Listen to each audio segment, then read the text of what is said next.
18절에서 29절 두 절의 말씀이 되겠습니다.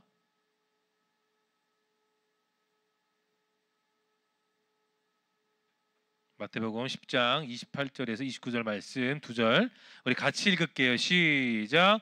몸은 죽여도 영혼은 능히 죽이지 못하는 자들을 두려워하지 말고 오직 몸과 영혼을 능히 지옥에 멸하실 수 있는 이를 두려워하라. 참새 두 마리가 한 아사리원에 팔리지 않느냐. 그러나 너희 아버지께서 허락하지 아니하시면 그 하나도 땅에 떨어지지 아니하리라. 아멘. 마태복음 10장 28절에서 29절로 양으로서의 삶의 제목의 말씀을 나누겠습니다. 여러분이 아는 것처럼 예수님은 이 땅에 사시면서 그 짧은 3년의 시간 동안 제자들을 만나셨어요. 다양한 상황 속에 있던 정말 성향이 다 다른, 생각도 다 다른 그런 제자들을 모으셨죠. 그리고 날마다 훈련하셨습니다. 말씀으로 가르치셨죠. 그리고 어느 정도 시간이 흐른 뒤에 이제 그 제자들을 가르쳤기 때문에 세상으로 내보내셨습니다. 근데 여러분, 예수님이 제자들을 세상으로 보내시면서 하셨던 말씀이 있어요. 그게 무엇이냐? 내가 너희를 세상에 보냄이 양의 이리 가운데로 보낸 것 같다라고 주님은 그렇게 말씀하셨어요. 그 말은 뭘까요? 너희가 세상에 나아가서 내게 배운 말씀에 대한 그 훈련을 실전으로 할 때 결코 만만치 않다라는 것을 그렇게 비유하신 거예요. 주님이 말씀하신 양은 여러분 공격적이지 않습니다. 하나님의 말씀을 좋아하고 찬양하죠. 또 주님께 예배드립니다. 음란과 우상을 멀리합니다. 그리고 철저하게 예수님 중심으로 살아 작은 예수의 삶을 사는 사람들이 양으로서의 사는 삶이에요. 성도를 가리켜 우리 성경에서 비유를 보면 양으로 표현됩니다. 근데 여러분, 양으로서의 삶은 우리 스스로의 능력으로는 할 수가 없어요. 이것은 하나님의 아들 되신 예수님을 통해서만 우리가 양된 신분, 양된 모습, 양된 신앙생활을 여러분 할 수가 있는 거예요. 자, 여러분 한번 생각해 보십시오. 여러분 스스로를 한번 짧은 20년, 30년의 삶을 한번 돌이켜 보십시오. 리마인드 한번 해보세요. 아직 변화될 부분은 우리가 많아요. 그럼에도 예전에 여러분 스스로는 어땠습니까? 하나님 의지하는 모습이 없었어요. 자기 중심적이었습니다. 내가 얼마든지 나의 능력, 나의 젊음, 나의 패기 이런 열정으로 나는 세상에 주어진 인생을 내 뜻대로 살 수 있다고 믿었던 삶을 살았을 때가 있었습니다. 누가 나를 흉보거나 시비를 걸면 절대로 지지 않고 맞설 수 있는 그런 깡다구가 있다는 거죠. 아주 큰 자존심이 자신감도 있었습니다. 그런데 우리가 예수님을 믿고 말씀을 듣기 시작하면서 조금씩 우리의 삶은 달라지기 시작했던 거예요. 말씀을 듣는 상황 속에서 내가 찬양을 부르는 그 뜨거운 찬양의 열정 속에서 여러분 점차 여러분이 변화되고 있던 겁니다. 그러면서 내 속에 있었던 그 아픔, 고민, 내가 하나님 모르게 알게 모르게 지은 죄를 하나님께 고백하게 돼요. 누가 시키지 않았는데도, 누가 억지로 등 떠밀지 않았는데도 교회와 찬양하며 그렇게 주님의 말씀을 듣게 되는 겁니다. 왜 그럴까요? 내가 예수님 믿고 예수님을 알고 주님이 나를 위해 하신 일들이 믿어지기 때문에 그런 거예요. 아, 그게 사랑이구나. 그게 나를 위한 정말 값진 일이구라는 것을 여러분이 경험하고 깨닫게 되니까 교회에 오게 되는 겁니다. 여러분 저 알잖아요. 아무리 부모님이 등 떠밀고 너 교회 좀 다녀라 해도 여러분이 마음이 내키지 않으면 이 자리에 올 이유가 없습니다. 하나님의 도우심이 없으면 여러분 아무것도 할 수 없는 그 무력한, 그 무기력한 사람이 누구다? 우리 모두다라는 얘기예요. 그래서 성경은 우리에게 전적 무능을 말하고 있어요. 좀 자존심 상하죠? 내가 지금까지 해왔던 일들이 얼마나 많은데, 내가 그렇게 쌓아가는 커리어가 얼마고, 내가 지금까지 해왔던 이런 탑들이 있는데, 공든탑이 있는데 왜 목사님은 우리를 무시하실까? 오해하지 마세요. 하나님 우리에게 너희는 전적으로 무능하다라고 말씀하십니다. 우리가 무능해야 돼요. 우리가 연약해야 돼요. 우리가 부서져야 돼요. 왜냐? 그때가 되었을 때 내가 하나님의 능력을 진짜 경험할 수 있기 때문입니다. 여러분 이러한 과정을 여러분 똑똑하잖아요. 빨리 깨달으면 깨달을수록 여러분은 출애굽 원정했던 그 이스라엘 백성들처럼 삥삥 돌지를 않아요. 지름길로 갈 수 있는 겁니다. 그런데 주님 왜 오늘 보면 이 짧은 두 절의 말씀을 통해서 제자들과 우리를 그 배고픈 침을 흘리는 이리 때가 있는 세상으로 왜 우리를 굳이 보내실까요? 그것을 여러분 한번 생각해 보셔야 됩니다. 자, 우리가 처음 신앙생활하고 그렇게 시간이 지나갔습니다. 유치부, 초등, 유년부, 초등부 좀 어려웠던 중2병을 지나 고등학교도 잘 마무리해서 우리 지금 다 청년부에 왔어요. 시간이 지날수록 여러분 내가 세상 사람들과 다르다는 것을 우리는 점차 신앙생활하며 알게 됩니다. 그리고 나의 가치관, 나의 생각, 나의 정체성이 조금씩 달라져요. 여러분 이리와 같은 세상 사람들의 방식은 뭘까요? 양육강식입니다. 여러분 그들의 가치관을 한번 생각해 보십시오. 어때요? 그 세상 사람들의 정말 상당수는 잘 먹고 잘 살고 누리고 떵떵거리면서 살고 싶은 사람들이 거의 대부분이란 겁니다. 오죽하면 초등학생들 너희 장래희망이 뭐냐? 탑3에 뭐가 드는 줄 아십니까? 유튜버예요. 돈 많이 벌잖아요. 먹방하는 사람들. 입 짧은 햇님이 알죠? 그 햇님 씨가 한 달에 평균 버는 돈이 7천만 원이라고 합니다. 어린아이들이 그 모습을 보고 어떨까요? 아, 나도 잘 먹었고 그렇게 영상을 좀 올리면, 나도 콘텐츠를 올리면, 그렇게 홍보 좀 하면 돈 잘 벌 수 있겠다. 요즘 애들 그렇게 생각한다고요. 박사, 변호사 다 집어치우고 돈 잘 벌 수 있는 거, 돈 많이 벌 수 있고 돈을 손으로 움켜쥘 수 있는 직업을 택하는 아이들이 요즘 초등학생이라는 겁니다. 여러분. 세상은 많이 바뀌었어요. 그렇게 가치관이 그렇게 바뀌었다는 겁니다. 어린아이들조차도 돈을 사랑하게 되었다는 게 요즘 현실이에요. 여러분 이와 다르게 양아로서 사는 사람들은 가치관이 달라요. 나만 잘 살고 나만 행복하면 나만 잘 누리는 게 아니라 내 시선이 나에게 고정되어 있지 않다는 거예요. 주변을 보게 됩니다. 이 세상에 양이 있다는 것이 뭘까요? 그리고 내가 왜 양으로서 살까요? 하나님의 나라가 이 땅에 임했다는 것이 나를 통해 증거되기 때문이에요. 여러분. 그렇기 때문에 그 양들은 나의 진짜 목자 되시는 하나님을 믿어요. 그래서 날카롭지 않습니다. 공격적이지 않아요. 고슴도치처럼 나를 세우지 않아요. 물론 저와 여러분 모두는 일평생 예수님이 다시 오시는 그날까지 변화의 과정은 늘 있어야 됩니다. 목회자는 뭐 말씀을 많이 하고 기도하니까 다 될까요? 아니요. 모든 목회자들은 죽을 때까지 계속해서 성화의 과정을 걸쳐야 됩니다. 여러분도 마찬가지예요.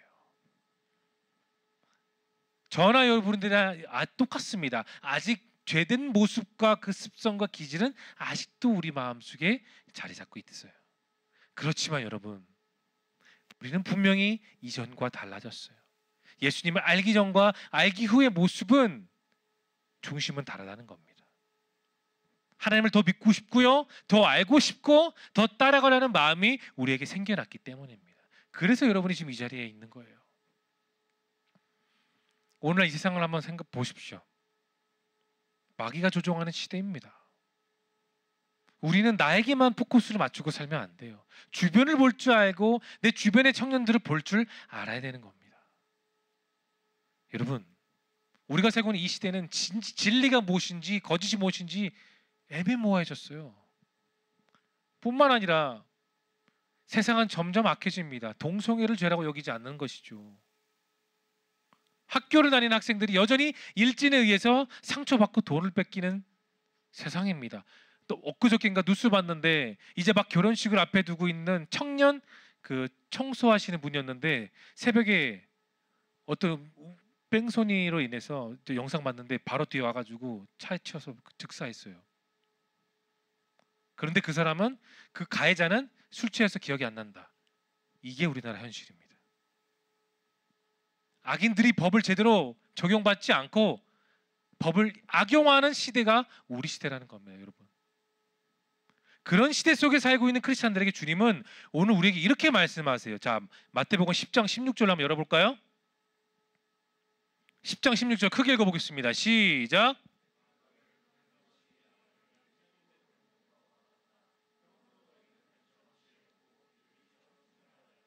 우리 모두가 주님이 말씀하셨던 것처럼 양의 역할을 진짜 제대로 하고 살기 위해서는 여러분 강자처럼 보이듯 한 그 일을 따라 일의 방식으로 사는 게 아니라는 거예요, 여러분. 흉내내거나 그들을 모방하는 게 아니라 내가 세상 사람과 다른 중심을 갖고 살아가야 되는 겁니다. 세상이 지지 못하는 강한 힘과 지혜를 우리가 움켜쥐고 살아야 우리가 똑같이 살지 않는다는 거예요. 오늘 본문에서 주님은 제자들에게 너희가 이제 세상에 나가면 약으로 살게 될 텐데 욕을 먹고 억울함을 당할 거다고 주님은 분명히 먼저 경고를 하셨습니다. 그리고 악한 자들 앞에서 재판에 설 것을 말해줘요. 근데 여러분 지금 악한 자 앞에서 설다고 말을 했는데 제가 예전에 사도행전 설교했을 때 한번 떠올려 보세요.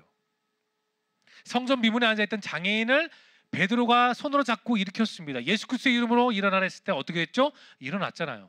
껑충껑충 뛰며 성전에서 뛰며 하나님을 찬양했습니다. 그것을 보고 있었던 바리새인들과 산헤드린 공회원은 요한과 베드로를 불렀잖아요.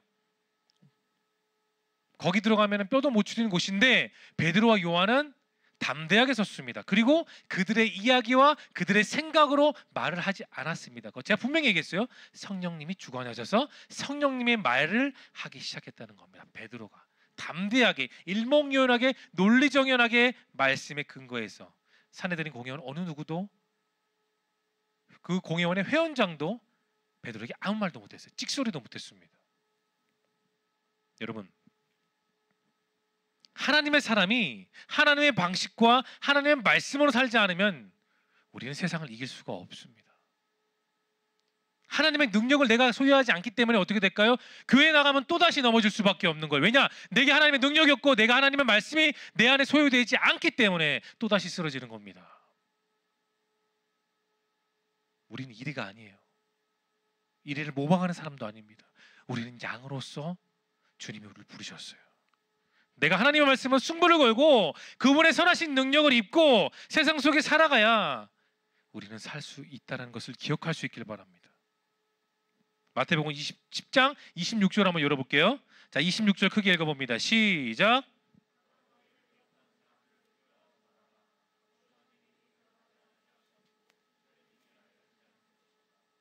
요즘 새벽에 신문 기사나 뉴스나 이런 SNS를 보면 새벽 조간 신문이 나오기 전에 이미 SNS에서 뉴스가 더 빨리 나온다고 하는 경우가 많아요. 그만큼 웬만해선 우리나라 세상뿐만 아니라 이 글로벌에는 비밀이 거의 없습니다. 지구 반대편의 일들도 다 알 수가 있어요. 근데 여러분 이 관점이 우리에게도 적용됩니다. 우리 역시 하나님 앞에서 비밀이 없어요. 내가 사람들 앞에서는 속일 수가 있어도 하나님은 다 알고 계신다는 거예요. 하나님의 백성들은 내 능력을 갖고 다른 사람을 설득하거나 다그칠 힘이 필요가 없다는 거예요. 왜 그럴까요? 우리가 믿는 것은 내 자신이 아니라는 겁니다. 내가 믿는 것은 내가 의지하고 붙드는 것은 내 스스로가 아니라 하나님이시기 때문이에요. 더 구체적으로 말하자면 여러분이 갖고 있는 성경입니다. 그래서 우리는 성경 말씀을 듣고요 묵상합니다. 조금 피곤하고 좀 힘들지라도 그래도 우리가 여러분이 말씀을 묵상한 이유가 거기 있는 거죠. 여러분 예수 그리스도의 그 위치와 능력을 믿는 크리스찬들에게 그 믿음이 정말 중요합니다. 왜냐하면 예수님의 승리가 우리의 승리가 되고 그 예수님의 능력이 오늘을 살아가는 나의 능력이 되기 때문입니다. 마치 우리가 엘리베이터 안에 타서 버튼을 누르면 그 원하는 대로 올라가는 것처럼 우리가 주님 안에 있으면 그의 능력과 그 영광이 여러분의 삶 가운데 나타나게 되는 거죠. 우리 때로는 이런 생각을 합니다. 나 같은 사람이 어떻게 그 예수님의 능력을 경험할 수 있을까? 내가 그 능력을 소유할 수 있을까? 우리는 의심할 때가 있어요. 인정하십시오. 예수님은 이미 마귀의 길을 멸하셨습니다. 하나님 보좌 우편에서 마지막 일을 그 미션을 준비하고 계시는 거예요. 하나님 우리에게 주신 유일한 무기는 뭘까요? 따라합시다. 예수 그리스도. 더 크게 합시다. 예수 그리스도. 여러분 확신하십니까? 진짜 확신하세요? 내가 갖고 있는 그 궁극기, 그 필살기, 그 크리티컬한 무기가 예수 그리스도는 사실 여러분 인정하십니까? 주님의 이름으로 베드로가 안진뱅이를 일으킨 것처럼 우리는 주님의 이름으로 승리하며 살아갈 수 있는 거예요. 우리는 이 한 가지에게만 몰두하고 성실하면 됩니다. 여러분, 많은 것을 애쓸 필요가 없습니다. 우리 인생에는 선택과 집중이 필요해요. 하나를 선택했으면 그 선택에서 집중할 필요가 있는 거죠. 내가 하나님 말씀을 들었다면, 내가 하나님 말씀 붙들었다면 우리는 그걸로 승부를 봐야 되는 거예요. 세상 사람들에게 결코 나타나지 않는 것, 그들이 흉내낼 수 없는 우리에게 나타나는 힘, 그게 바로 하나님의 능력입니다. 28절 한번 열어볼까요? 28절 크게 읽어봅니다. 시작.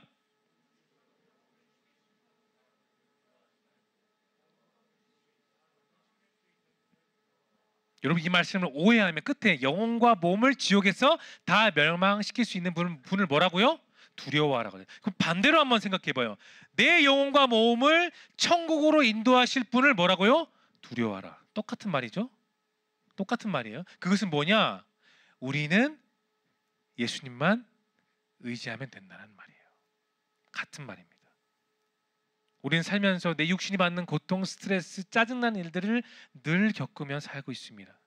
때로는 그런 일들로 인해서 참 답답하고 내 자신이 무능함이 또 짜증나고 슬퍼할 때도 있죠.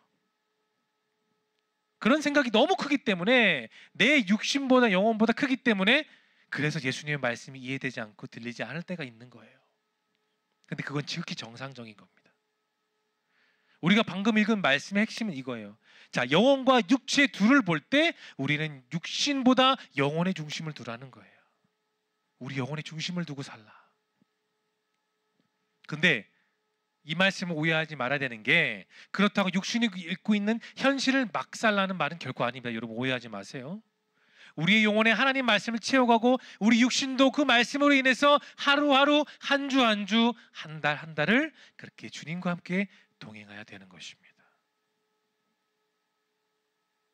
여러분의 의지하는 마음을 세상이 아니라 하나님께 드리면 우리는 이 세상에서 실패하지 않습니다. 바울이 했던 말 한번 읽어볼게요. 고린도서 10장 13절입니다. 되게 중요한 말씀이에요. 읽어볼게요. 시작.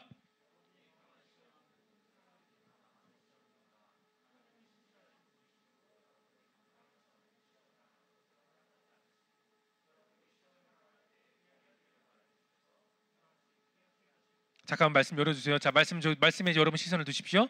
자, 우리 믿음의 청년들이 당한 시험은 뭐라고요? 세상 사람들이 다 당하는 그냥 평범한 시험이라는 거예요. 똑같다는 거예요.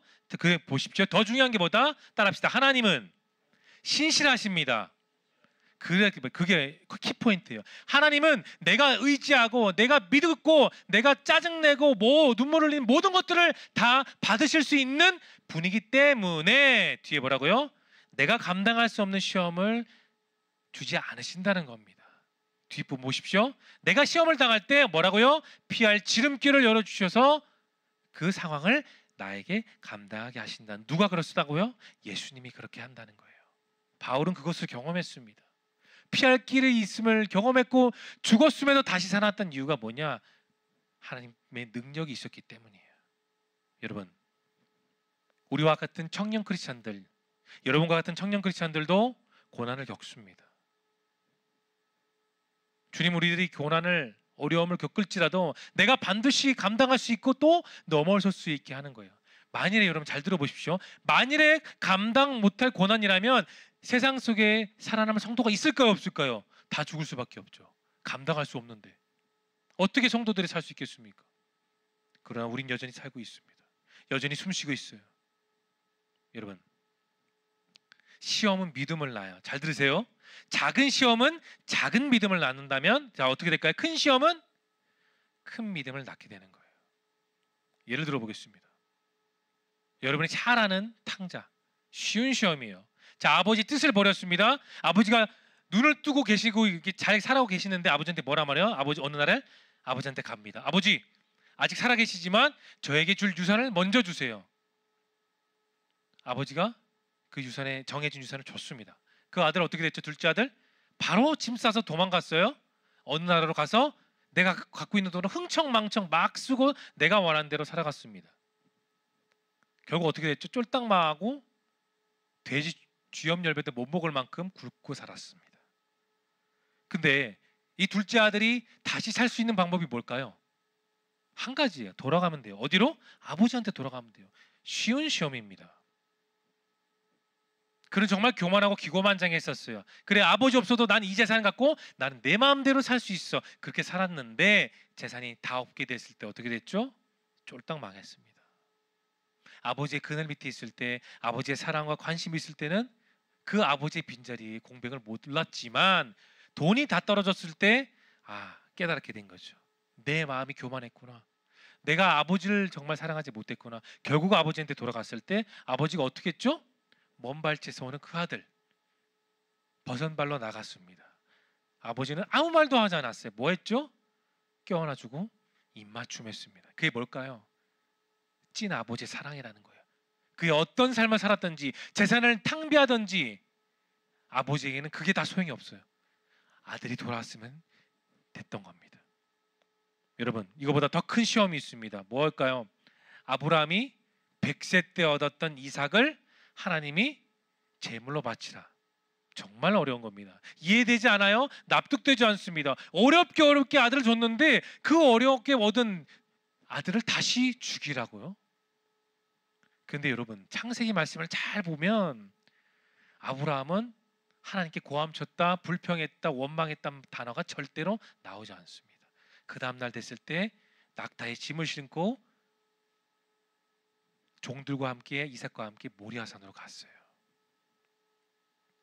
그렇게 의지하고 순종했을 때 하나님께서 예배했던 순양으로 아들을 대신해 그 제사를 받았습니다. 여러분, 마지막 한 명 인물을 더 떠올릴게요. 제가 지난번에 설교했었는데, 자, 아합을 필에 피해서 그리시네까지 숨었던 엘리야. 근데 그 엘리야가 하나님께 마지막 미션을 받아요. 그게 뭐냐? 너는 이제 시돈으로 가라. 시돈이 어디냐면 그 당시 아합의 왕의 아내였던 정말 나쁜 여자였던 이세벨의 고향이었습니다. 적대적인 장소로 도피처 삼는 것은 말도 안 되죠. 자살행위예요. 근데 하나님은 엘리야, 너는 이제 시돈으로 가거라. 그래, 가는 거는 인정해요. 갔었어요. 근데 뭐죠? 사르밧 과부의 집으로 가라는 말이에요. 과부의 집에 가서 그 과부에게 마지막 남은 밀가루와 기름으로 떡을 만들라는 정말 말도 안 되는 미션을 그에게 줬습니다. 근데 엘리야는 그 과부에게 그렇게 말을 했어요. 여러분, 그 시대에 속한 사르밧 과부는 정말 마지막 남은 이 밀가루와 기름을 만들어서 떡을 만들어 아들과 먹고 죽으려고 했습니다. 그런데 엘리야가 난데없이 나를 위해 떡을 만드십시오 말을 했을 때 정말 이해되지 않고 납득되지 않고 쌍욕을 퍼부을 수 있을 만큼의 아픔이었지만 그녀는 그럼에도 불구하고 순종하며 그 떡을 만들었을 때 엘리야는 놀라운 축복을 합니다. 하나밖에 없는 아들과 힘들어하는 그 사르밧 과부의 집에 마르지 않는 기름과 밀가루로 오래오래 행복하게 살았습니다. 여러분, 신앙은 믿고 가는 거예요. 누굴 믿냐고요? 내가 가진 재산, 내가 가진 직장을 보고 믿느냐고요? 아닙니다. 예수님만 믿고 가는 거예요. 사람 의지하고 믿고 가는 거 아닌가? 혹시 여러분들 부모님을 보고 신앙생활 하고 계십니까? 그 대상을 바꾸십시오. 우리가 바라볼 신앙의 대상은 부모님이 아니에요. 우리가 바라볼 유일한 대상은 예수 그리스도 한 분뿐입니다. 뭐 저도 아니에요. 목사 어느 누구도 아닙니다. 기억하십시오. 예수 그리스도 한 분입니다. 여러분이 나중에 결혼해서 다른 교회를 가든지 어떠한 상황 속에 우리 길동교회가 아닌 다른 교회를 가더라도 그 교회 목사를 바라보지 마십시오. 예수님만 바라보십시오. 순종은 어려운 게 아닙니다. 마지막으로 우리 마태복음 10장 29절 말씀 같이 읽어볼게요. 시작. 참새 2마리가 동전 몇 푼에 팔리지 않느냐? 그러나 너희 아버지께서 허락하지 않으시면 그 참새 1마리도 그저 땅에 떨어진 법이 있다 없다? 없다. 아사리온. 여러분, 오늘날 가격으로 보면 참새 1마리 5,000원이에요. 짜장면 한 그릇 가격밖에 안 되죠. 이 작은 새라도 하나님이 허락하지 않으시면 땅에 떨어져 죽는다 안 죽는다? 죽지 않는다는 거예요. 그렇다면 그 참새보다 소중한 우리는 어떻겠습니까? 하나님이 여러분 각자에게 정말 바라시는 게 뭘까요? 정말 원하시는 게 무엇일까요, 여러분? 우리가 마음을 들이고 힘써서 그 하나님 말씀을 지키고 의지하며 살아갈 때 하나님은 여러분 각자에게 세상에 주지 못하는 축복을 안겨 주실 것입니다. 말씀을 정리할게요. 우리는 또 말씀을 듣고 난 이후에 세상으로 나아갑니다. 우린 또 살면서 부족함을 느낍니다. 이거 부족하고 저거 부족하고 이 스펙 부족하고 다양한 부족함을 느낍니다. 또 때로는 실패를 경험하고 또 좌절을 경험하고 아픔을 경험할 수도 있을 겁니다. 그러나 여러분 마음속에 있는 믿음으로 다시 시작하십시오. 하나님 우리를 지켜주시고 다시 일으켜 주십니다. 아브라함이 그렇게 하셨던 것처럼, 엘리야에게 그렇게 하셨던 것처럼, 마지막에 예화 들었던 사르밧 과부에게 놀라운 반전의 축복을 주신 것처럼 그 똑같은 축복의 은혜가 여러분 삶에 나타나는 것을 믿으시며 나의 진짜 도움 되시는 하나님과 동행하는 여러분 모두가 될 수 있기를 예수님의 이름으로 축복합니다. 기도합시다. 하나님, 당신의 백성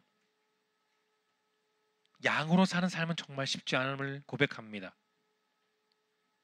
도전하는 일들도 많고 경쟁해야 되는 것도 많으며 불안은 늘 저희를 어렵게 합니다. 세상의 유혹은 끊임없이 저희를 유혹하고 있습니다.